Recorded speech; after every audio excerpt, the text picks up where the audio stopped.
Ben Carson's campaign is based in part on his inspirational life story, a story that is now being challenged by media outlets that the doctor is convinced are out to get him. Carson has written and often spoken about being an angry and somewhat violent teenager, including an incident in which he tried to stab a friend. CNN spoke to some old friends and neighbors who recalled him as a well-behaved boy. CNN set out to find the classmates who Carson says were victims of the attacks, but so far has been unable to locate any of them. The Carson campaign declined to provide names of those involved or eyewitnesses, calling CNN's examination into Carson's past a witch hunt. Carson admitted to Megyn Kelly that in his autobiography he changed the identity of the person he says he stabbed from a close relative to a friend, and then he really got into it with CNN's Allison Camerata. But let me ask you flat out whether you stand by the claim that you, as a young man, as a 14-year-old boy, attempted to stab another boy and attacked your mother with a hammer. Those claims are absolutely true. I am 100% sure that they are true.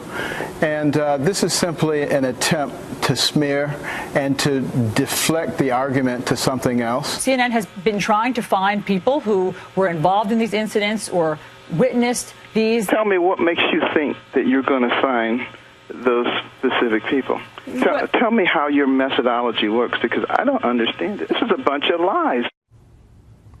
On Friday, a screaming headline in Politico accused Carson, in his autobiography, of fabricating a claim that he'd gotten a full scholarship or been offered a full scholarship to West Point. The doctor's campaign accusing Politico of an outright lie. Carson offered this explanation to Bill O'Reilly.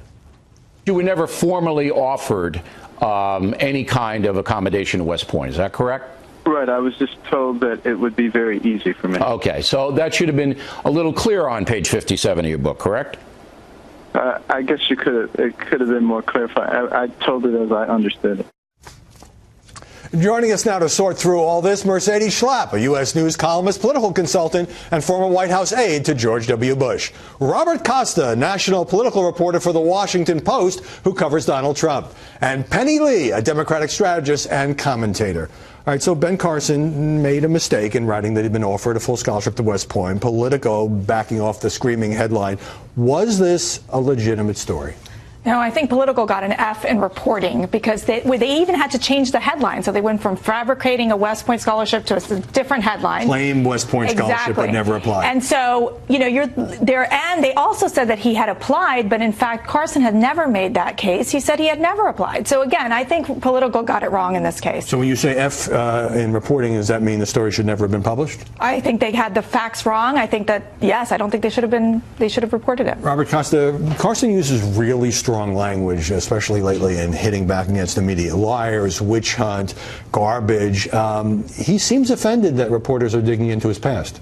For so many presidential contenders, they rise through the ranks in House races and gubernatorial races and Senate races, and the press gradually vets these candidates. What we're seeing right now is this uncomfortable confluence with the press and Carson, someone new to the national stage. The national press doesn't really know who he is. They're digging into his records, and it's just the way it's unfolding is uncomfortable for both sides, but both seem they think they're coming from the right position. It's just they're meeting at this hot moment.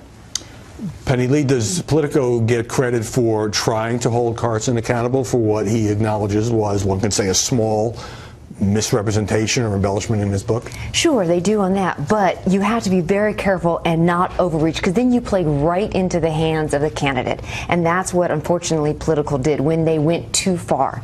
Yes, every fact is now going to be examined like every presidential candidate has always had throughout their history. Barack Obama, you went through point by point that he made in both of his two books.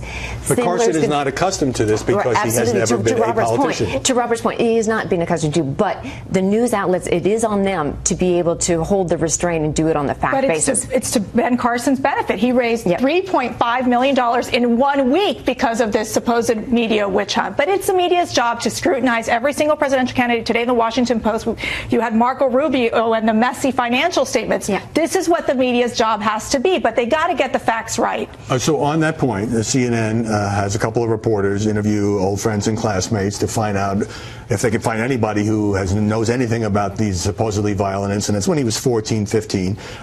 Is that a witch hunt, as Carson puts it? Well, again, the media has got to do its job. But these stories were 50 years ago. Right. With that being said, they went to the campaign. They asked them for these names. I'm telling you, this is a shoestring campaign. Right now, what they're focused on is organizing in Iowa and New Hampshire.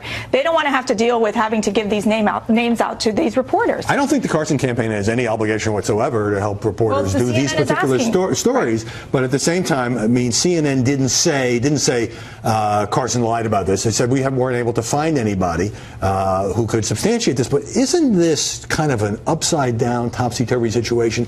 Here you have CNN saying, no, our reporting suggested he was really a nice, quiet young man, and the candidate saying, oh, no, I was very violent and I was an angry guy. It's kind of the opposite of what you would expect. It is a unique situation to have a presidential candidate try to use supposed acts of criminality to authenticate themselves as a national presidential candidate. Usually candidates are veering away from talking about stabbing and taking a hammer to their mother. It's a little odd to watch, but it is what it's like part of the Carson story, and he's sticking by it. But, you know, CNN was in a position of trying to prove a negative. And I think the reporting effort makes sense. I mean, every candidate who runs, you know this, has reporters trying to find, the high school girlfriend and all that stuff, what kind of person was as a young man or a woman. But talking to 9 people doesn't prove that who wouldn't necessarily know, as Carson says, that he tried to hit his mother with a hammer or came close to it, wouldn't necessarily know these incidents. No, right. And I think Ben Carson has got to be prepared. This is just the start of it. This is a lot more months ahead to go. There's going to be much more media scrutiny, and also from his own fellow candidates that are on that stage. They have trackers. They're also going to be checking the scrutiny and verifying his own authenticity. So I think this is going to be something, is he going to be able to react? I think the media has got to own it themselves to be responsible in a very systematic way going forward, because we also know this is just the start of it. Well, in the media today, obviously, in Meet the Press, they had an interview with Ben Carson, and they basically asked, well, what about your mother? Why doesn't your mother or brother come out? And you know what Ben Carson had to say? It was Chris Jansen. Okay. And you know what Carson had to say? My mother has Alzheimer's. Guess what? There's a sympathetic approach that the viewers are going to say, you really asked this question of where's your mother? And Ben Carson has to answer, my mother has Alzheimer's.